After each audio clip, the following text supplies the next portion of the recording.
Hello, I'm Rob from Eterra Attachments, and I'm here to introduce you to the BPD 750 breaker style post driver. I've got two post sizes here that I'm going to demonstrate today. One is a 4-inch and the other is a 6-inch post. We've marked each post at the 3-foot level so you can see it drive 3 feet into the ground.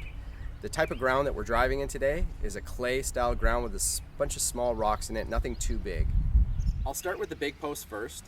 I'll drive it down and then we'll move over to the small post so you can see that this much power can actually be harnessed and not damage the smaller post.